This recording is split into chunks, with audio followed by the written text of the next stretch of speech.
Hello out there. Welcome to Brewhouse Art Studio. Can you hear me okay? I hope you can hear me okay. Yeah, I think I'm getting mic levels. All right. Welcome to my next tutorial. This is going to be another motion capture, motion editing tutorial.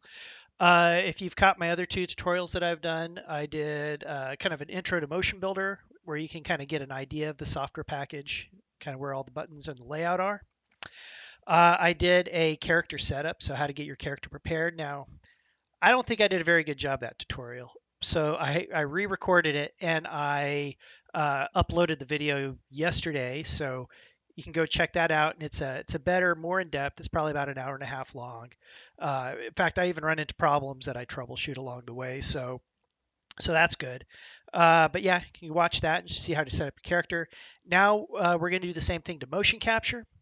I'm going to pull in some motion capture. I've already got a file all set up. I'm getting better at this. I'm getting better at this whole tutorial live streaming thing. Um, Normally, I'll make a tutorial. I pre-record it and I shotgun it out to all the guys I work with because I'm like, hey, check, this is how you do the thing, and I'll make it and I'll shoot it out, and there's no pressure. But it sure does feel like a lot of pressure when you're doing it live on the internet. So, anyways, I've got this file. I'm gonna be putting motion capture into the bringing motion capture in. I'm going to show you how to get it set up and get it going.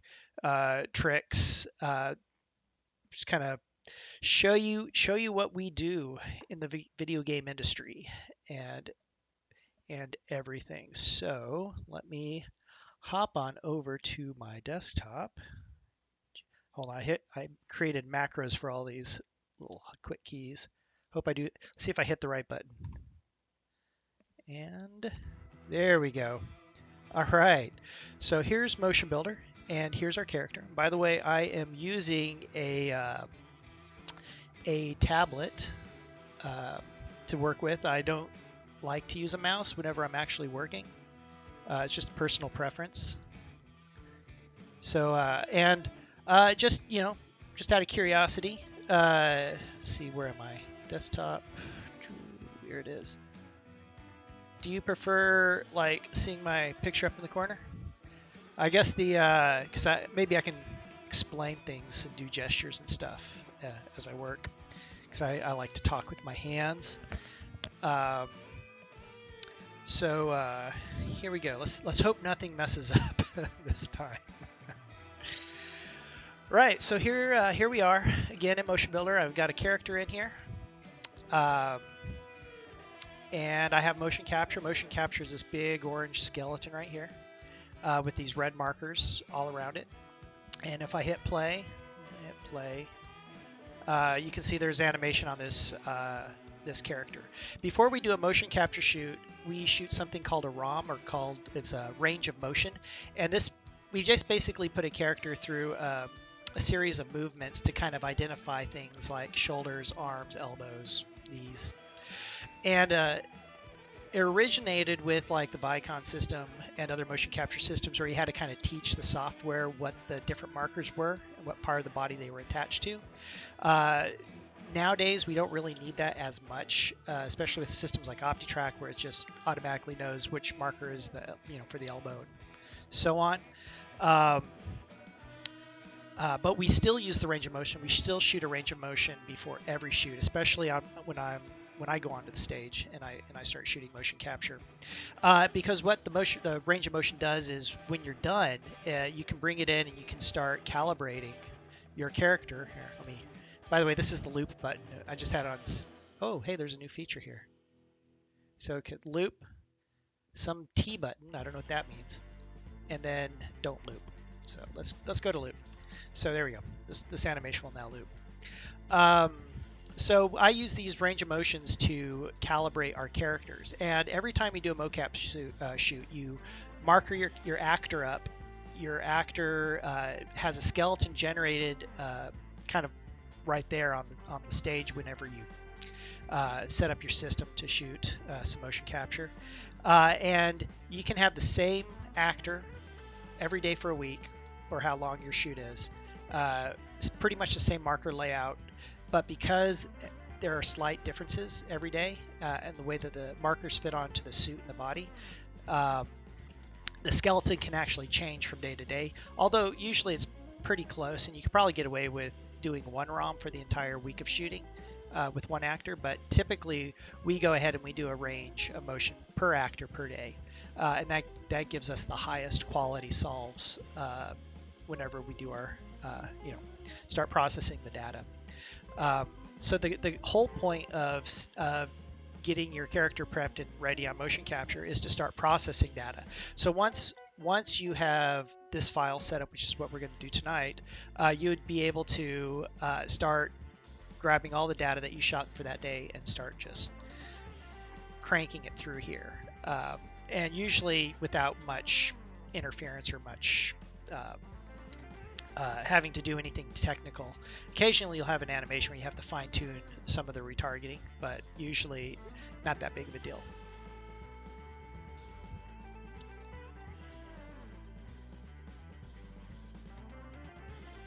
Oh yeah, this should be okay with the showing it off. Yeah, I'm sitting here trying to go, where am I gonna, if I show myself here in the webcam, where am I going to put it? Because I literally use all my real estate on here with all my duals. I wish I could do dual monitor, shared dual monitors, but if you can do that, I don't know how to do it yet. All right, so we got our range of motion. The first thing I want to note is scale. This character here, this mocap character, is actually to scale. Its character's like probably close to 6 foot tall, but our game character is actually really short. So there are two camps. There's the camp of do you scale the character up to meet the mocap, or do you scale the mocap down to meet the character? I understand why people would want to scale your game character up to meet the mocap, because they want to preserve, or they think they're preserving the motion capture to its like truest, most mocap-y state, accurate state, 1-to-1. I don't think you lose anything by scaling down the mocap. So kind of give you a little bit of an idea of what we're seeing here. All these markers, whenever you have a character with markers out on stage, and I brought up a picture here, so let me pull this over. Here's Mr. TJ Storm. This is at House of Moves, and I said, hey, can you pose for me? He goes, sure. He goes, grabs both of the weapons that we're using. He goes, rah! And did this really cool pose. So each one of these markers that you see on him correlate with one of these markers that you see here, and the goal is to retarget our character to the motion capture and try to make our character follow those markers as precisely as possible, as if our game character, our CG character, is wearing that motion capture suit. So let me push this off to the side there and come back over here. So what's first? Somebody hands me this file, I pull on this, I pull on my character, and then it's time to start getting things close. Does he go? Yeah, he goes to T-pose at the end. So I'm just going to take that T-pose. I'm going to grab my character, which is this guy right here, and I'm going to put him in his stance mode. Stance, activate, boom, which just puts his arms up, because I think he was down in A pose. And then I'm going to actually scale the mocap down to be close to him. So there we go. There's the top node for the motion capture. And by the way, if you've mocapped a prop, like this guy right here has these weapons, which have markers on them for capturing that kind of prop data. Those markers would also be parented to this top node, so that when you scale the character, you scale the props down with it, or up, as the case may be. A lot of times, like on when I'm working on Star Citizen, a lot of times we're actually having to scale the character, the mocap up to match the character as opposed to down. It all has to do with like game scale. So let's go ahead and scale this down. I'm going to come close to him. I don't think I'm going to be exact right off the bat, but I'm gonna get this motion capture close. Whoa. Scale that. Oh no, I don't have great control over this little slider down here. So 53, I'll type it in 52. Maybe 52. Again, what I'm looking at is I'm trying to see where the markers are lining up on this guy. Normally I'd have a reference image of wherever this motion capture came from, but this stuff is so old, I don't know where those reference pictures are at now. But I would try to match the markers here on this character as close to the actor that we shot on stage. So 52, maybe 51. Let's see what 51 looks like. 51. I think 51's a little bit closer. So we'll go with 51 for now. So we got that. So the next thing I want to do is note that these joint names they're from the Diva layout, which is of icon from House of Moves. So it has its own kind of naming convention. This is like kind of a good example of needing to bring in your own character. So character, okay. So I'm gonna merge in a character for this. So I'm gonna go ahead and merge. I'm gonna navigate over to where that's at, which of course I didn't bookmark it. By the way, I'm using direct folders with things that are bookmarked to make it easier to go directly to folders. Thus, the reason why it's called direct folders. So here, I'm going to take that. I'm going to open that. Yeah, okay. It's in an old version. Don't need any animation. I'm just going to go ahead and merge that in. All right, it doesn't look like anything happened, but if I come down here to character, you can see I got the Diva person in there. So it's just simply drag and drop that onto this. Characterize. Yep. Oh, no, it doesn't. It's not the Diva character. I made a mistake. Cancel. Let me just delete that. Confirm. This is a standard Viacon character. So I'm going to go to my asset browser. I'm just going to grab a character. And I'm going to drop it on here. Characterize. Biped. And I got a rough characterization of that. Is this great? No. I just kind of wanted to show you the characterization part of it. I'm going to take that character. I'm going to rename him to Mocap. Usually I'll put the actor's name in here, whoever the actor happened to be. I don't remember. So actor first name, last initial, underscore Mocap. And it's just easier for later on as you're working. So let's go over here. Character definition. I'm going to turn off my character definition. Even though, yes, you're like, why did you turn it off? Well, I want to show you a couple of things. You see over here, as I have the character definition set up, you can see we have some yellow bones. That's because these are not like straight out to the side the way he is.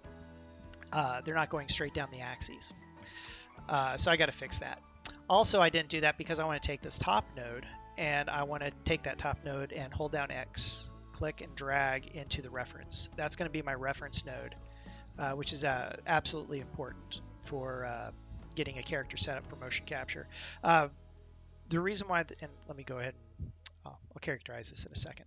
The reason why it's important to have a reference node, a top null, or whatever you want to call it, is as you're getting ready to characterize, you're going to probably be playing with scale. You're going to be scaling this motion capture data up and down, depending on your needs of the character and how well your character is retargeting to the motion capture data.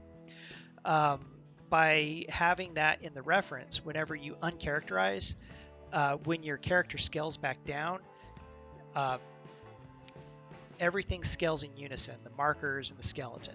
Without that, the skeleton, because that's what is technically characterized, would scale down, but the markers would remain at whatever scale you put them to, or up, vice versa, however you scale down or up. And then all of a sudden you start getting these weird anomalies, and it's just a big pain, and then you're having to fix scale on your skeleton. It's kind of a nightmare. So go ahead and keep your mocap scale, put your top node or your whatever it is under your reference node. The next thing I'm going to do is I'm going to go through and I'm going to just start zeroing stuff out. I'm going to get this guy as close to T-pose as possible. But one of the things I have to take into account is the space between the floor and the joints, which what I do is I take a null, which I've already done here. I'll grab a null and I'll parent it right to the foot, zero it out, and then I'll drop it in global down to the floor, so it's right on the floor. And it's slightly below the floor. Let me fix that. There we go.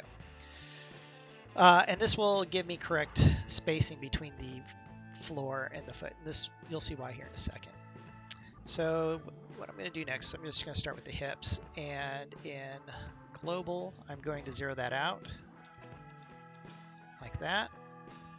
Let me split my screen so I can see both. Then I'm going to go do the legs. This is very similar to the character setup that you, if you watch the other tutorial. See, right foot, toe base. All right, and this one I'm going to go into local. Some things you'll want to zero out in global, some you'll want to zero out in local. I prefer to do the hips in global, and then the rest of the joints in local, especially with the Vicon skeleton. So zero that out, so now those legs are going straight down. Toes are straight out. I'm going to grab those hips. If I can grab the hips. Here we go. Let's look at the front view. And what you'll notice is you'll see that null is slightly below the ground now. I need because I straightened up the hips, zeroed out the rotation, straightened the legs up. He's now sunken a little bit into the floor, and that's really bad with characterization and trying to get our character to read it. We don't want him sunk into the floor, so I'm just going to translate him up a little bit on the Y. So 5-1-2, let's say 5-1-3. No, that didn't do any. That's pretty minute. 9, maybe. Oh, 9's too much. Let's try 8.5. I know it sounds picky just trying to find this, but trust me, you want this. 8.5. Let's try 7.9. No, get close. 7.0. 7. Let's try 6, 9, 8. Yeah, 6, 8. Getting closer. Or I can come up here and I can just drag it down this way. By the way, if you want to do small movements, if you right click and move, you'll get much smaller movements. So I think I got it pretty darn close. It's okay to be like slightly off, but you don't want to be too off. All right, so let's go do the spine now. Go back to perspective mode, or producer perspective. Let's grab that spine, those spine joints. Go to rotation, and same thing, local, and I'm going to zero out the rotation. Clavicles are the shoulders. This is a tricky area. So with the clavicles, you have to look at the characterization of the character you're coming from, and there's going to be some play work here, because if the characters have their shoulders raised, like if this game character has his shoulders raised like that in his characterization, you're going to need to do the same thing in the motion capture characterization. This is key. This is the difference between like a pro actually coming in and giving a good retarget of mocap data to a client and some kid right out of like college who hasn't been trained, not realizing that this is super important. A little bit of extra time on this front end will save the animator hours or even days on the back end trying to counter fix bad retargets and bad solves. So let me see. This is one of the ones where I will do this in a global mode. So I'll switch over to global. Not quite sure if I need to go up or down on this guy, just because I haven't dealt with this character in a while. I'm gonna say I need to go down.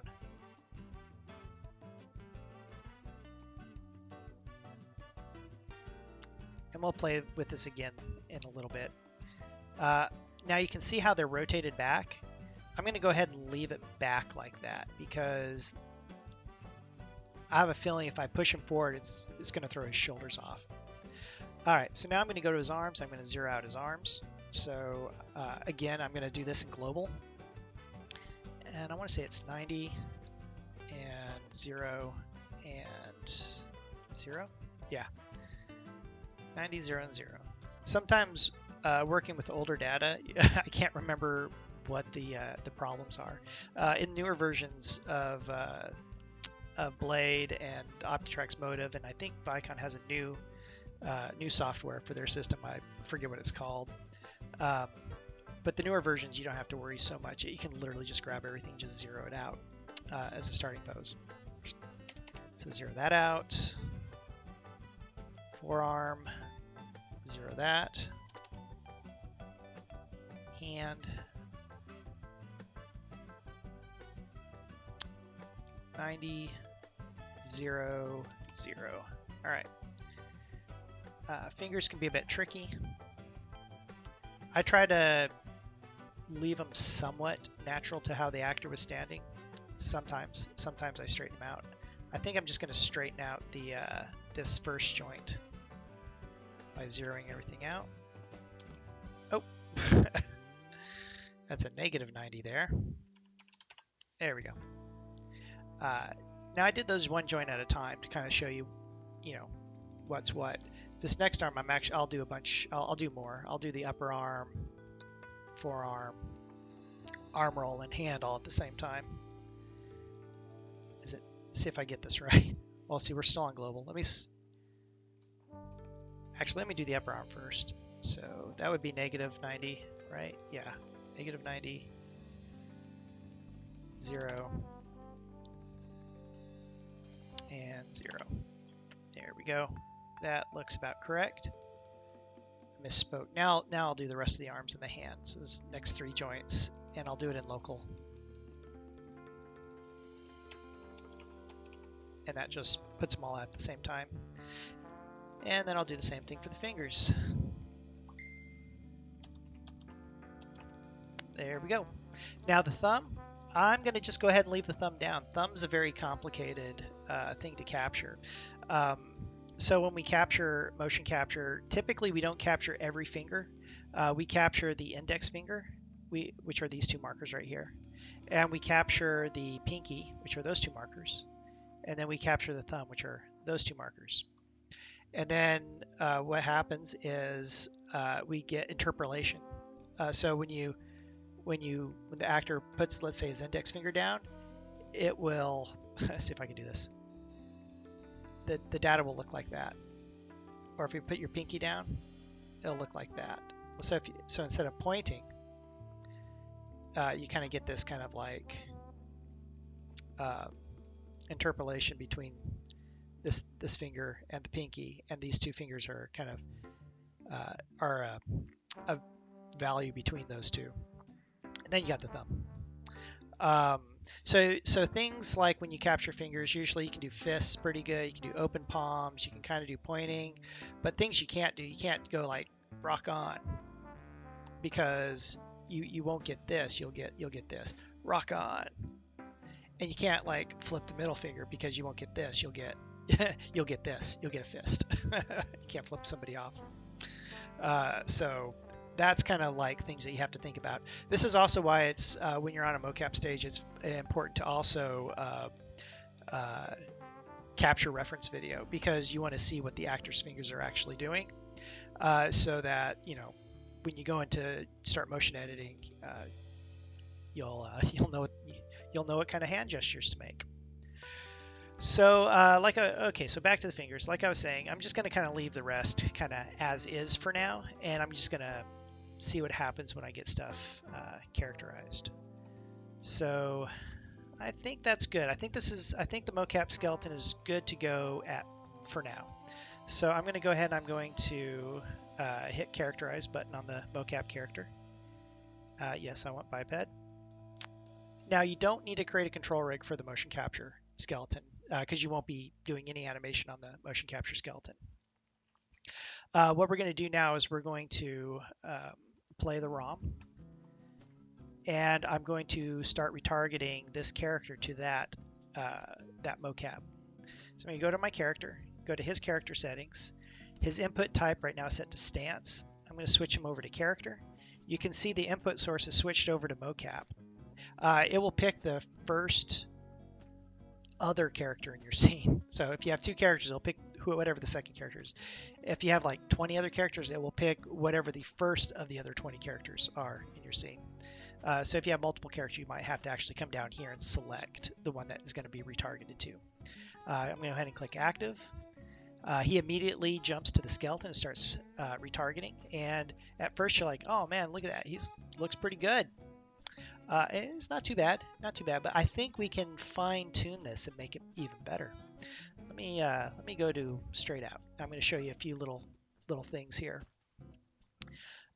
So look at his hands and how his hands are not lining up with the motion capture. It's doing a good job, but it's not quite lining up.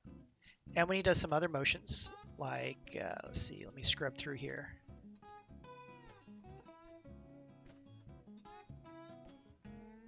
Where is he bent over? Yeah, like right here. You can see it's like the mocap skeleton's actually, look how far away the orange mocap is from his blue skeleton.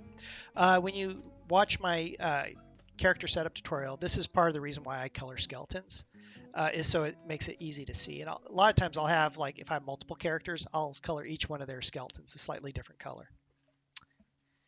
Hello, Blood Dragon. How's it going?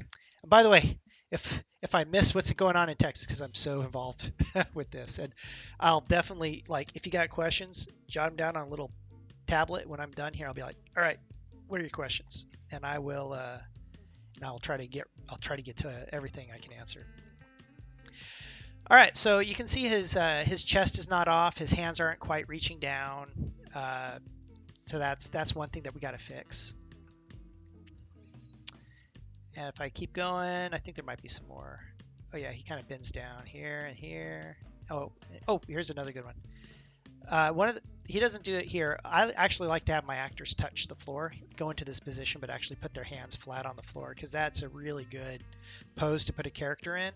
In fact, everybody kind of has their own range of motion that they put characters through, and I wish I had one of mine here, because I've developed the motions that my character does over the past few years, and it's really good for calibrating a character. But you can see how everything's off. So okay, I've probably gone on long enough. Let's start playing with these controllers and getting this guy to read this motion capture better, right? So let's see. I wonder if I can muck around with this layout so we can see him better, because he's kind of small up on the screen, huh?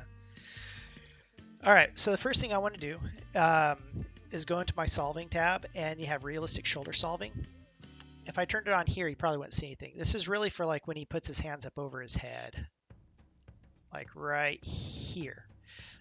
So whenever you lift your arm up, your arm gets to a certain point, and you can't lift it any higher. And what happens is your clavicle takes over and will lift up.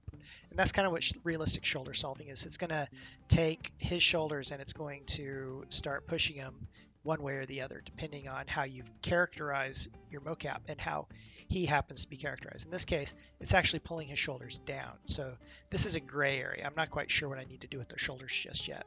So I'm just going to kind of put somewhere in the middle. Under retargeting, they have match source. This is extremely helpful, especially if you have two characters that are slightly different scales, and you need to retain what the actors actually did on stage. So I'll click that on. You might see him shift a little bit, just a little bit. You see how he popped back, and you can actually see some of those mocap markers now coming through the front side of him, because he was slightly off. See, there's before, there's after. So now he's matching source. So with him being slightly scale, if this animation was to actually start walking to the left and just kind of walk off kind of into infinity, that little amount, at some point, you're going to see a separation, and the character and the skeleton they're still going to be moving, but they're going to be apart. But match source will ensure that your game character follows that mocap one-to-one wherever it goes. Then I'm going to go to offsets, and here's offsets for the feet, and I usually start with mass center compensation. So this is taking the mass of the character and it's trying to make sure that it's following the mass of your motion capture. In fact, I'll just hit play and let this thing run while I kind of go through this so you see the motion capture. I don't know how much you'll see it change. This works better when you're like bouncing around, but I always slide that down to 0. Ankle height compensation. So there's a difference between his ankle height and the skeleton's ankle height, and it's set to auto. I don't know how 2019 is, but in 2018, an earlier version, there's a bug where if you leave it on auto, when you reopen the file and try to pump data through it, it'll turn it from whatever this value is to a 0. So I'll look at that number, 1.84. I'll switch it over to user and I'll retype in 1.84. 1.84. There we go. Hit play.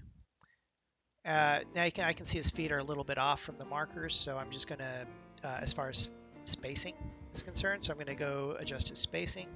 Whoa, it's too much. Let's see if I can, there we go.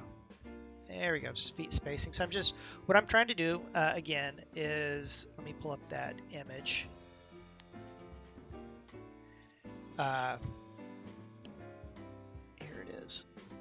So I'm trying to match the markers to our character the way that I see markers on the actor, as if he's actually wearing the suit. So again, reference is super helpful. So here's this guy, and I think if I arrow forward, here's this guy. Same shoot, 2 different actors. This guy's cool. He's a young kid. Did a great job being like creatures and stuff.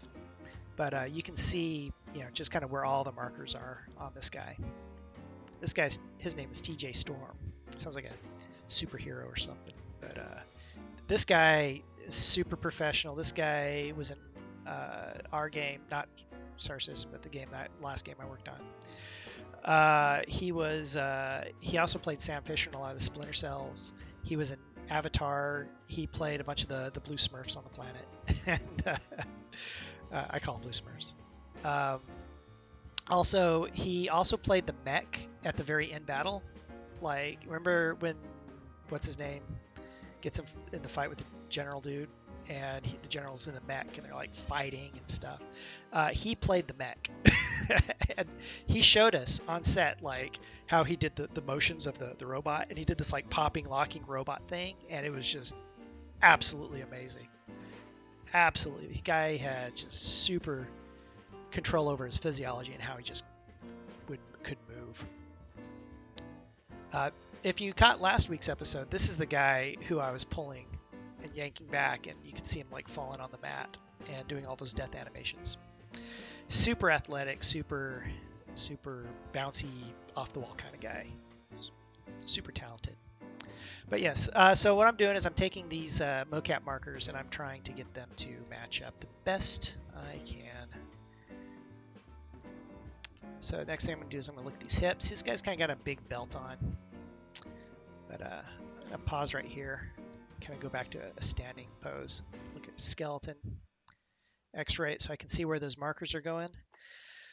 Got the feet spacing. Now I'm going to do hips level. So I'm going to grab the hips level, and this just kind of like tries to push one hip to meet the other. What I like to do, I'm going to turn on pull, which is on the feet right here. So I'm going to select the feet. I'm going to turn pull on. So to tell you what pull is, pull will pull the rest of the body towards that joint. So I'm going to slide that on. Now when I'll show you what happens. This will be a great demonstration. So if I increase his hips, you can see how it's pulling him up off the ground, like so. If I turn pull on, it pulls his feet back down. So let me go back down to here. So the trick with pull on the hips or the hips level, you want to bend him up just to the point where you don't see him moving anymore, and then just go a little bit further, just a few digits, few numbers further than that. And then what that's going to ensure is that when he's walking around, you're getting a straight leg. A lot of times I don't see anybody putting any effort into delivered data that looks like this or that uses that, and you get a lot of these really weird character animations where they're like this and they're walking around with these like crazy bent legs, and it's really ugly, and it's a pain to edit out later. So little extra effort on the front end, help you on the back end. So I'm probably gonna bump it up to like a 2.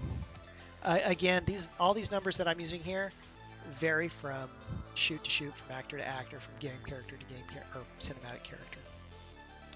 Next thing I'm going to do is hips level. This is just an offset, hips offset, so I'm going to do the offset as well. So I like to do a double bump, and I'll show you why. If I go all the way to where he's touching his toes, does he touch his toes? Wait, does he not touch his toes? Be very sad if he doesn't touch his toes. Oh, there he goes. He's touching his toes. All right, so we're going to look at his hips on his mesh right here. And as I go up and down, my goal is to try to get that marker to stay in place. If I feel like his hips are swimming too far backwards or forwards, I can adjust this, and it will push it into place. And if I adjust this, you can see it's having the opposite effect, or it's pushing it in different axes. It's kind of like just kind of have to play with it. See what works best for your individual solve. Let's see. Let's try 1. Also, a lot of times I need to let me straighten him up.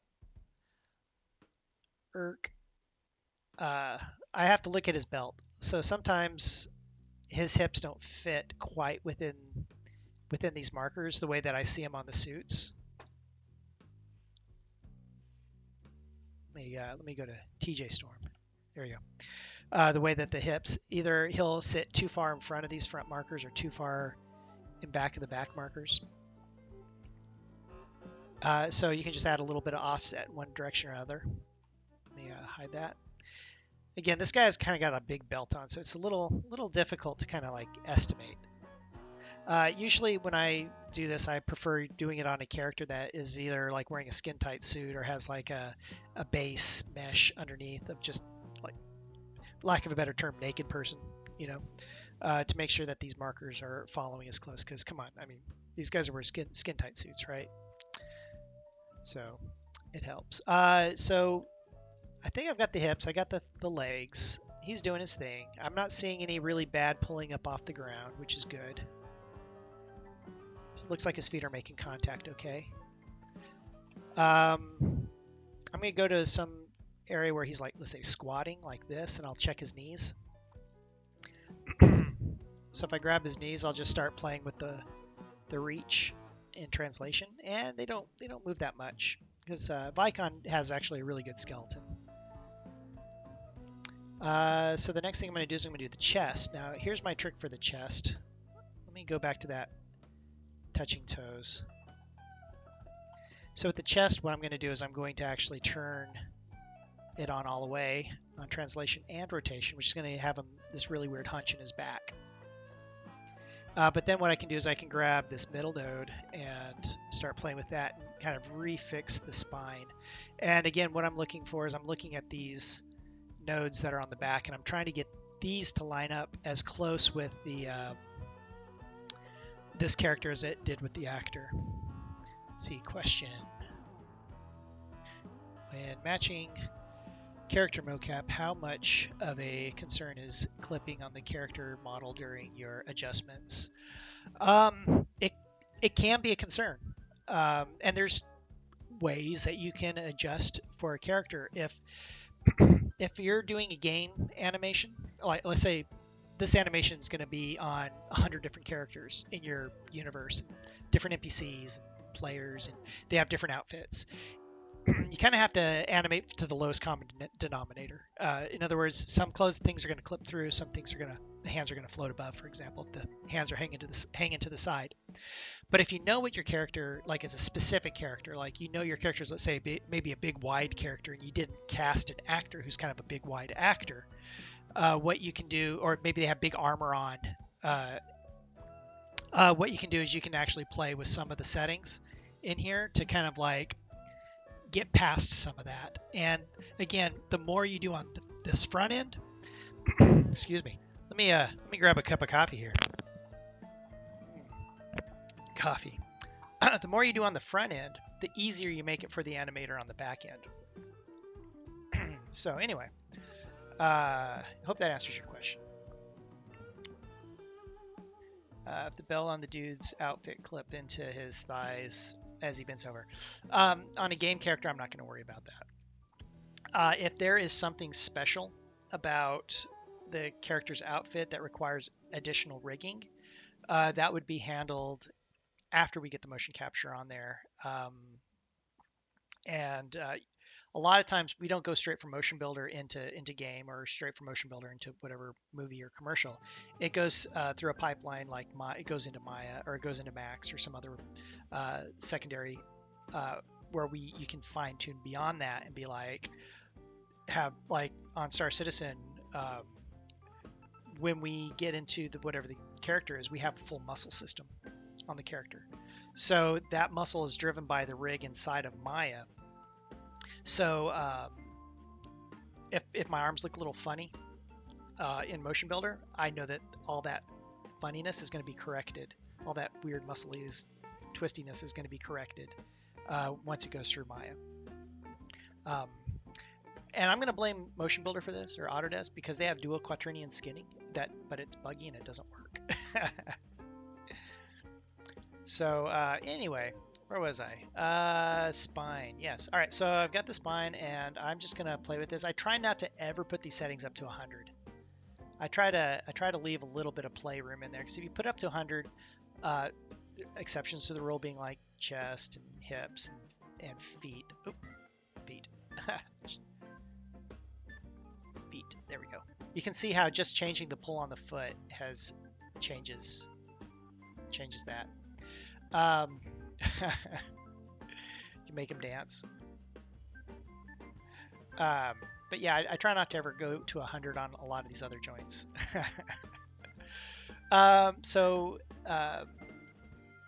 Again, exceptions to the rule being rotation on the head and hands. You can totally go to rotation and pump rotation up to 100% on the head and hands. But usually you'll never do translation to 100%. So now we got him following this motion capture a little bit better, but when he stands up, I want to note something. Look how kind of far forward he's kind of leaning now. It looks like his back is pulled off the markers a little bit the way that I've adjusted it. So I'm going to add a little bit of an offset to his chest. So right here I got a chest offset. I'm just going to slide that back. You can see how the chest markers are starting to come through on the other side of this guy. Again, if you left click and drag, you get kind of big values. If you right click and drag, you get much smaller incremental values. Makes it a little easier to fine tune.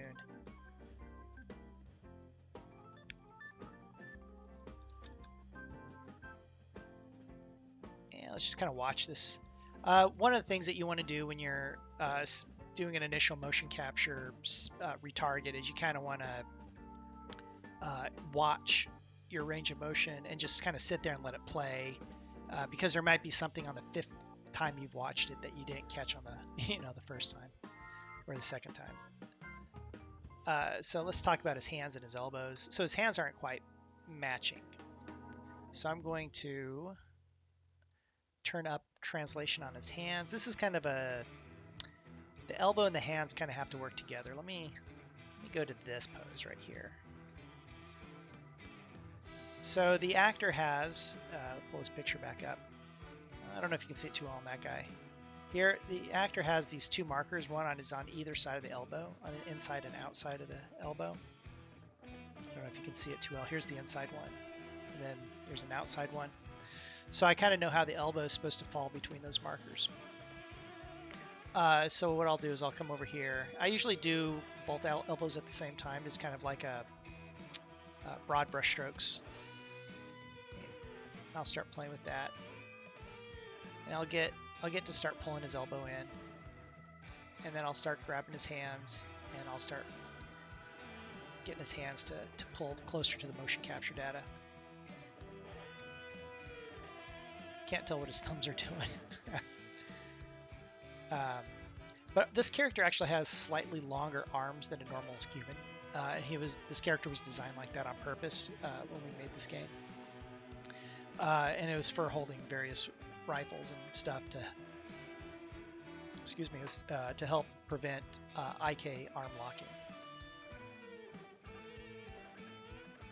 But as we can see now, he's actually moving a lot closer to this data.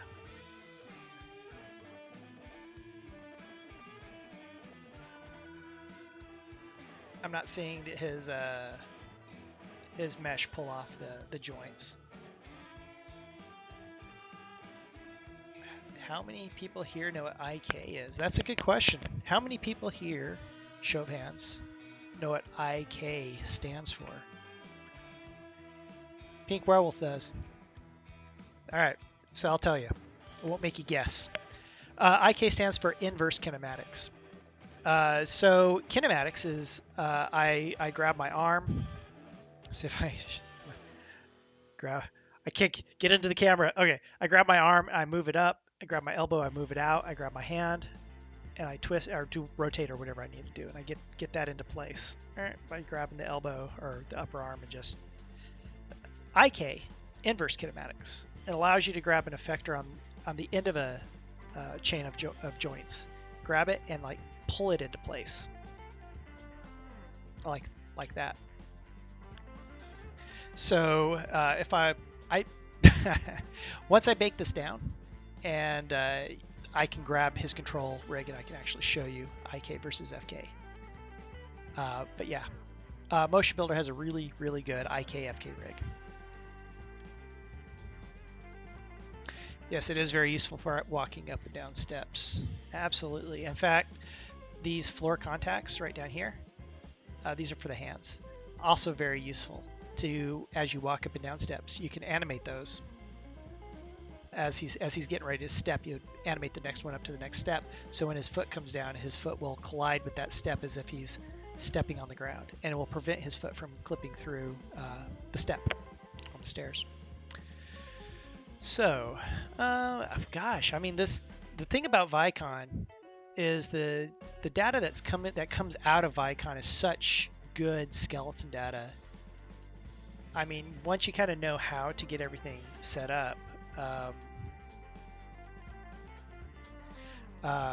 Once we're in the process, sorry, I got distracted by a text.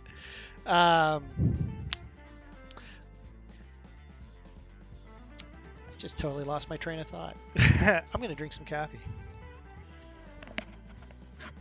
By the way, you too could drink the same coffee I do if you go down and click on that death coffee that I put down there. Up all night. Get that project done and still get yourself to work in the morning without wrecking, hopefully. All right. By the way, if my microphone's too close to my mouth, let me know. I don't want to pop my peas if I can help it. Don't worry, soon I'm going to buy a microphone that's not this. Be like right here. All right, so yeah, Vicon, yes, Vicon, good data, good data. But let's say I'm gonna give you for instance. Let's say the shoulders are not working or the fingers are not working. Like right now, the thumbs are kind of like meh, kind of see they're off. You can spend a lot of time fine tuning the retarget, and the way you refine the retarget is you kind of go back to the start with the skeleton of the mocap.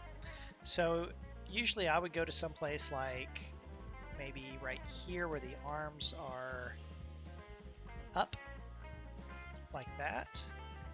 And let's see if I can explain this. We're going to go to character. I'm going to unactivate my character from reading the motion capture. He's going to stay right where he's at. I'm going to go to my mocap, go to my character definition. I'm going to turn off my character definition, which is going to lose me all of how it functions and how it reads. So I'm going to turn that off. Move characterization, yeah, I want to do that. You can see it's popped back into its T-pose. Now we're gonna do it for instance. Let's say these shoulders are too high or too low. They're in a direction that you don't like. You want to take your mocap skeleton. You want to do the opposite. You actually want to, if you want the shoulders to go up, you push the clavicles or the shoulders on the mocap down, and that will in turn cause his shoulders to go up higher. So let's say I didn't like his shoulders. I want him to go up a little bit higher. What I would do, and I'll just do one side, so you can kind of see the difference that you get. So let's say this is gonna be drastic, so it's probably gonna be ugly. But I'm gonna push this down. I'm gonna take that. I'm gonna rotate that back up. Oh, let me undo that real fast. There we go. I wasn't on global. I like to do this on global. So when it comes to shoulders and upper arms. So I'm gonna rotate this down. I'm gonna grab this, and then I'm going to rotate that back up. I did it about 10 degrees, 9.93. So you can see the difference between these two clavicles now. I'm then going to go to pro tip. This is a pro tip. Characterize your mocap skeleton, and then hold down Control and arrow key forward, which will go forward one frame. Arrow key back, which will go back one frame, which now puts it exactly where you uncharacterized it. Right? So what happens is when I come over to my character, who's not yet reading the motion capture, and I go and activate him, you'll see him change. I don't know if you saw that. You see that little shift? Eek. This shoulder is now a little bit higher than the other shoulder. So and you can do this all over the body. You do this hands, wherever you find a pose where you're like, this doesn't feel right. The fingers are wonky, or the upper arm isn't quite right. You can go in and you can unactivate your game character, your cinematic character, go to your mocap, so turn off the game character, unactivate him, go to the mocap, uncharacterize him, puts it back to T-pose, make the adjustment, however you think it needs to be, recharacterize him, Control, arrow forward, arrow back, that puts you back on the frame you started with, and then go reactivate your game character, and you'll see the shift in the adjustment. So now let me play this, and you can see, yeah, the shoulder is definitely higher, and that affects a lot of things. Just little things like in the clavicle. It trickles all the way down the chain to his hand, and his hand could read a little bit different. His elbow could read a little bit different. Now, this is a word of warning, because I have done this. I have seen my guys do this. But when you go over your character definition to turn off your characterization, do not turn off your game character's character definition. Make sure you're on the mocap character, because if you turn off your character's character definition, you're like, oh no, I just screwed up my character definition. I gotta go turn it back on. And when you turn it back on, you literally lose all the settings that I've been playing with right here. You would lose all of it, and then you'd be like, oh no, I gotta spend another hour playing with these settings. With these Vicon characters, I would say I would probably spend about 30 minutes to maybe even an hour playing with fine-tuning and really customizing a retarget for that character on that day of shooting to this game character.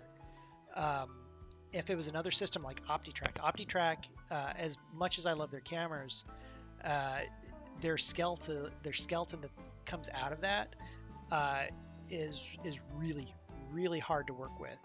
And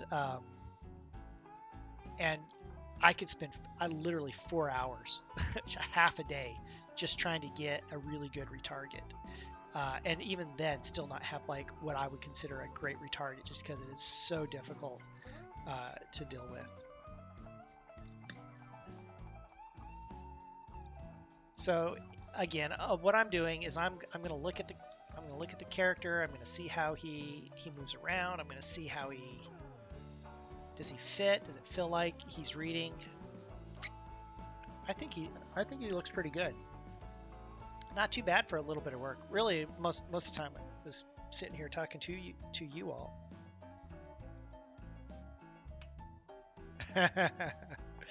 It's funny. Yeah. And then once you're done here, you save your file. It'll be your master retarget file. And then you go into that day of shooting, and you can then start doing a motion file import. You just start pumping all your animation through this guy and saving out individual FBXs, or however your studio handles this. The studio at Cloud Imperium, that's kind of what we do. We pull everything over and save out individual FBXs of each take, each motion that we shot on stage. And that's how we handle it. In my last game, I would pull them into one big master file, so everything for that day is in one big ginormous FBX of multiple animations, and save that out. And then anytime I need something, I just go into that master file and pull that data out. So, but then again, my last job, I was the only animator, and I can kind of it was a much smaller game, much smaller scope than what we're currently working on. So I don't know, I think that's about it. I think that's my tutorial for today. Does anybody have questions? Questions for me to read live on air? I haven't really been looking at the chat too much. Good evening, Knight Rider. It's good to see you again. All of you. Random Merc, hello. Motion capture, Motionbuilder.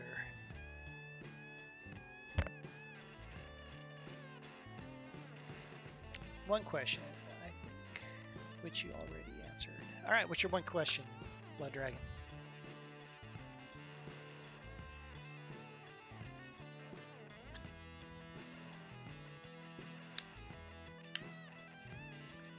I know what the question is. Can you change your playlist? Right? No, maybe not. Oh, regarding the clipping. All right.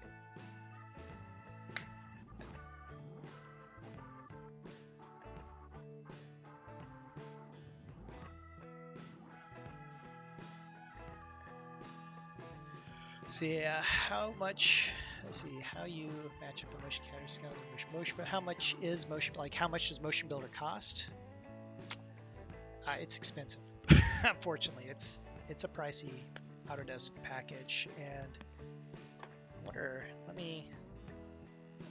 Let's find out. Autodesk.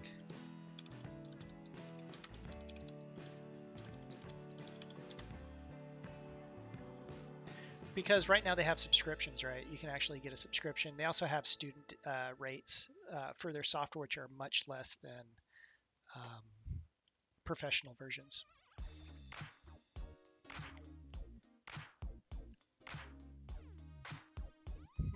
Oh, here we go.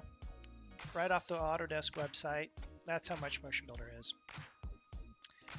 So it's pricey. It's not cheap. This is professional software. They use this all over the game industry, all over the movie industry, television industry. It's pretty much standard across the board.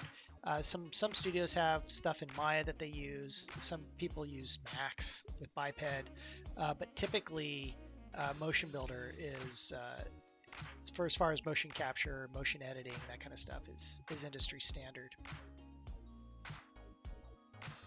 Let's see.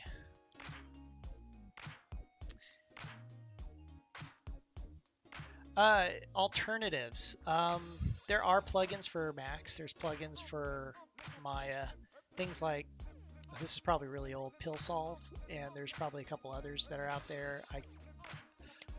Shoot, what was the other one? There was one that I was testing out. Can't think of the name of it off. iKinema, that's it. iKinema is one of them. That is a plugin that works in, I believe, different versions of different softwares, so it's cross-platform. So yes, there are alternatives. I can't tell you how much they are, but again, when you start getting into the professional range, it's pricey. But that $1,700, keep in mind, that's if I went out and bought it. which I did, through a subscription plan. So I'm actually got a subscription for all the different pieces of software, which is a different price than what you just saw. But as far as like a student, if you're a student, you got a school email, you can get it for a lot less. So have I worked on creature animations? Yes, I have. I've worked on crazy little tentacle creatures and little pods that open up. If you ever play Duke Nukem Forever, there's a lot of little creepy things that I helped animate in that game. I've done other big monster-y kind of things where I've hand keyed and I've done motion capture onto those types of creatures. See, is there any way to use mocap? Like, do they put mocap suits on an animal? Or yes, they do. They have done motion capture on dogs and horses and cats. I can't imagine how they got the markers on the cats. Some very tolerant cats put up with it. But yes, when I did characterization, you saw I had a choice between biped or quadruped. I chose biped because this is a bipedal character. But yes, in fact, oh man, I want to say Red Dead captured horses, if I'm not mistaken. I could be wrong, so don't quote me on that. Night of the Headless Horseman, just all sorts of programs have done other types of characters. Let's see. How am I able to prep these animations for all the different possible interactions, i.e. characters walking through a door, has a large piece of armor on, one leg, a new weapon on the back, has a space helmet, it's a hat.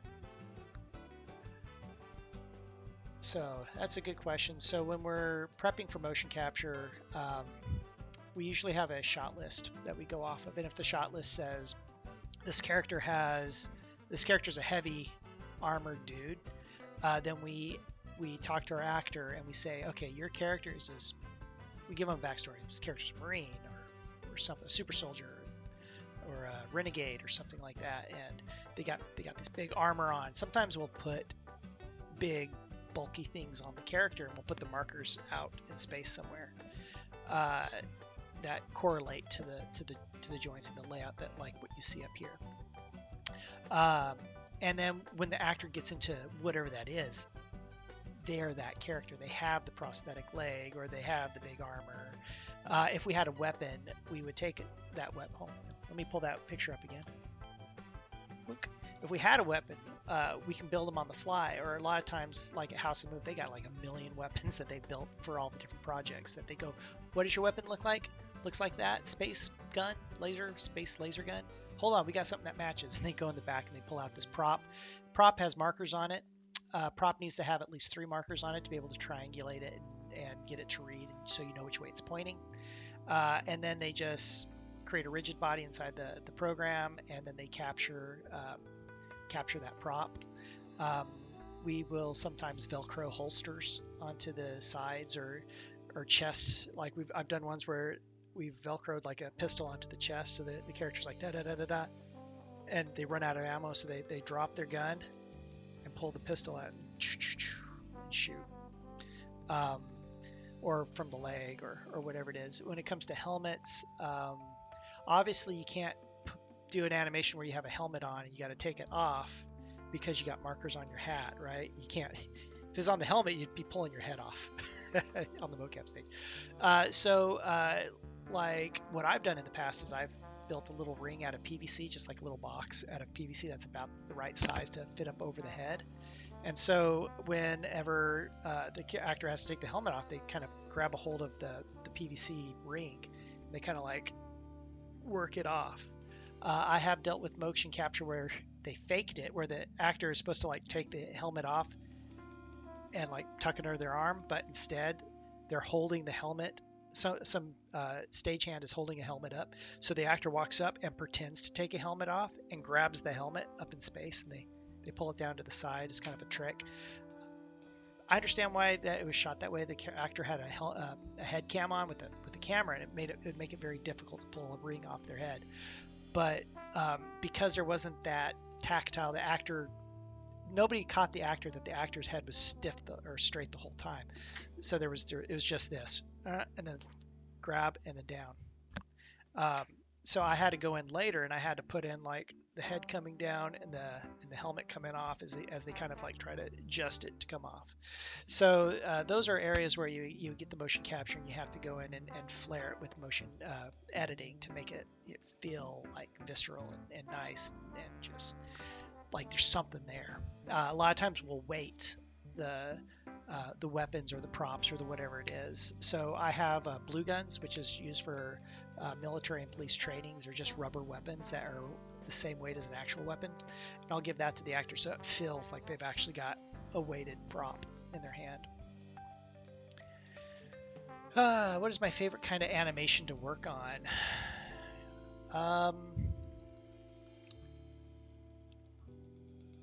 Favorite.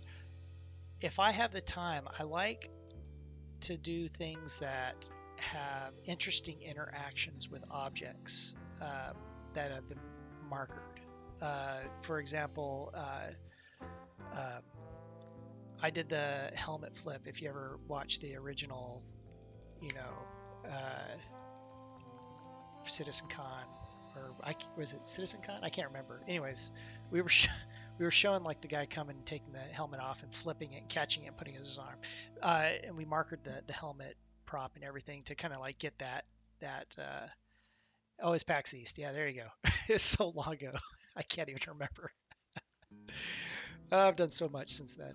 But yeah, it was like, take it off. I love like handling a prop, moving the prop around. Right now I'm doing an animation where I've got a little prop in a hand. It's like a little Rubik's Cube kind of a thing. And the character's like looking at it and kind of like holding it up and just kind of like, looking at it before moving on. It's just kind of a fun getting in there and getting the fingers to kind of like interact with stuff, being able to put in a level of detail. It takes a while to edit those, but it's very satisfying once it's all done and you're looking at it. It's like, oh man, this looks so good and everything.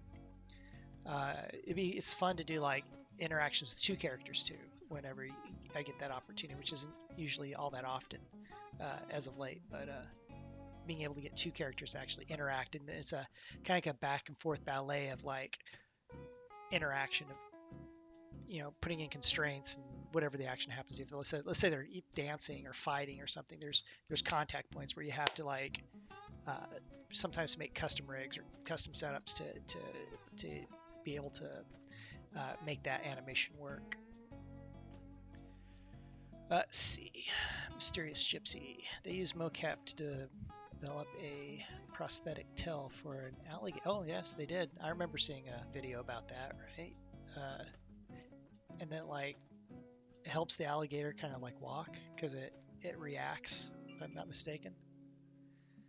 Let's see.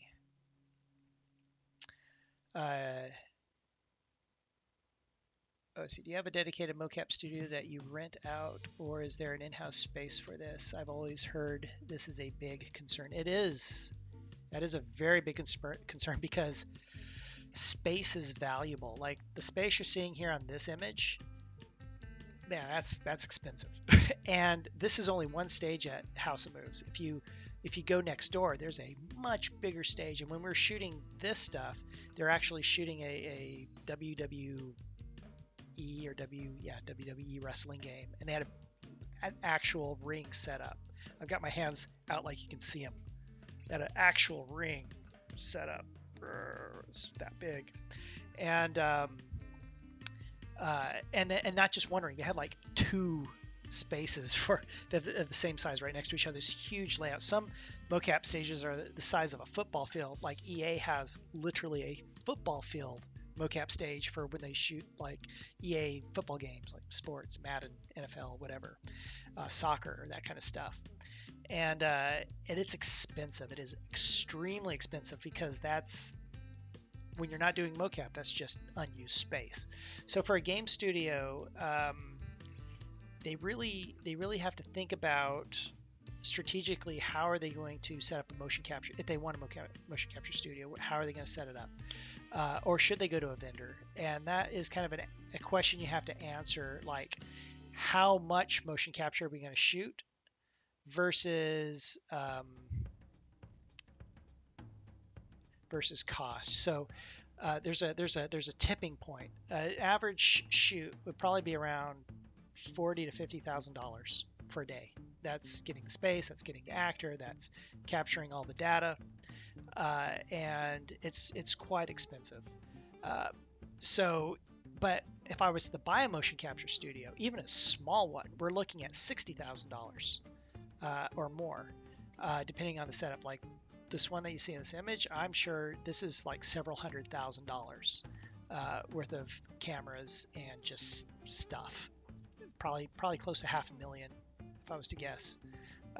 So you have to say, do I have enough money in my budget to make a game to justify building a stage, because we're going to just shoot so much motion capture continually for the next 3, 4, 5, 10 years, versus going to a stage and shooting all the motion capture we need in just a few days. My last project, as much as I'd like to have had a motion capture studio, it wasn't in the budget and it wasn't in the scope of the game, and we wouldn't have known where to put it anyway, because space is such a premium. The current game that I'm working on now, Star Citizen, we are doing so much motion capture. The game is so huge. When we hit our $10 million goal way back in 2013, our $10 million stretch goal was buy a motion capture studio. So we did.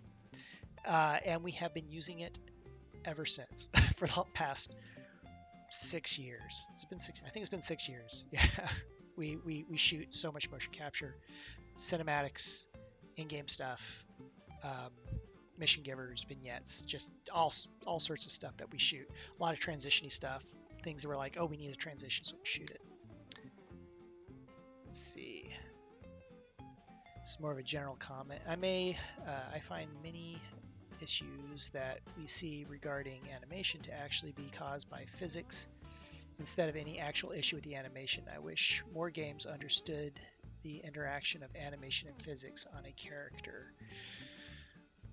So if I'm understanding what you're referring to, are you talking about physics, like your outfit on a character could have physics with like pockets and capes and stuff that are driven by physics?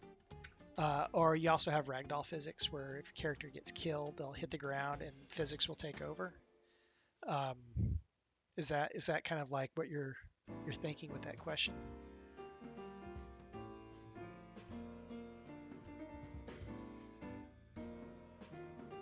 Oh, okay, I see what you're saying. So like a character walks up to an elevator and the elevator takes the character up to the second floor, and they rely on physics in order to get that character up into the second floor. Yeah, I get what you're saying. See how I can describe this. When a game sets out to make something, whatever it happens to be, they have to decide where they want to spend their time and energy programming. And if you have elevators that can go to any floor in a building, right? And you have any number of buildings, because maybe you've procedurally generated your worlds,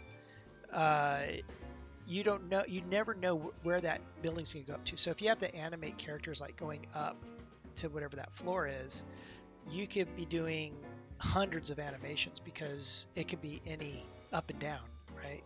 So up to the 100th floor, down to the 50th floor, and you're just doing tons of animations.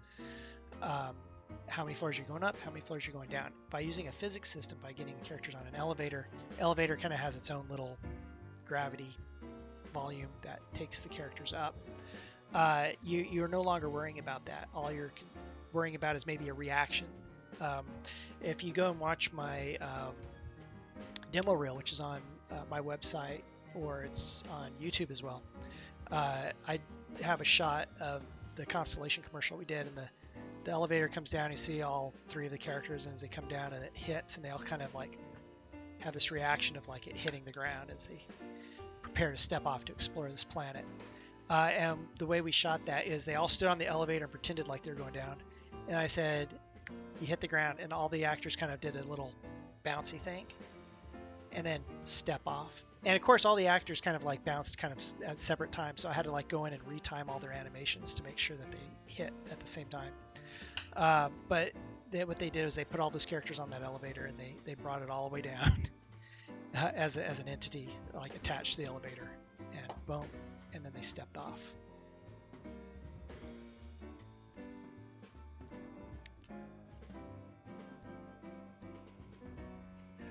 Yeah, okay, so with colliders, so yeah, I know what you're talking about. It's you don't want holes in your geometry because you'll just fall through and into infinity.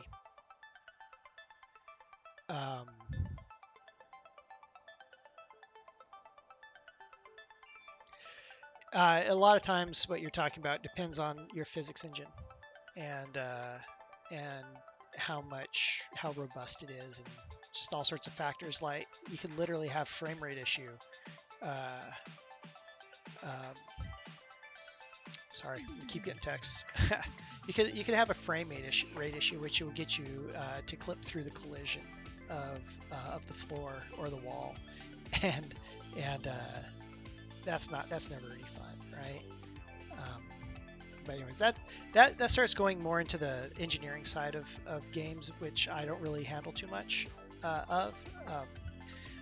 If I go back to this guy here, I don't know if I have it in here. He's got a node in here. It's called a position node, and it's right there. It's this null. What's happening is in a game, there's a little point in space, and this point in space is you're controlling it. You're making it run forward and backwards and strafing left and right. And if there's a ramp that you're going up, it's traveling up that ramp. It's traveling up that fizz mesh, or that collision that you're talking about. And then what you have here on a character's window dressing. This character, all the animations, all the running, the jogging, the jumping, everything that you see is playing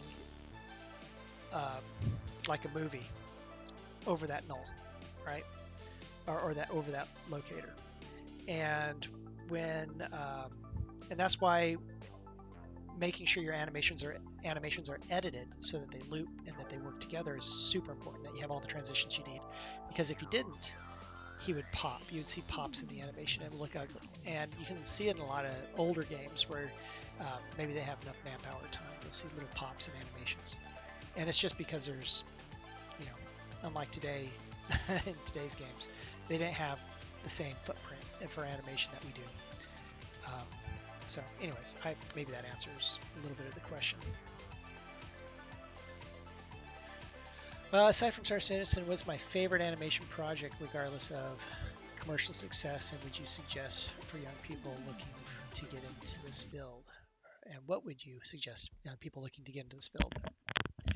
I want to say the project I was most proud of was a game called Starhawk. It was for the PlayStation 3. It was developed by Lightbox Interactive here in Austin. And I was the only animator on it from start to finish. I did every single character animation in that game. And when you look at the credits, because we were a small team, you'll see like one character modeler, one effects artist, one animator. That was me.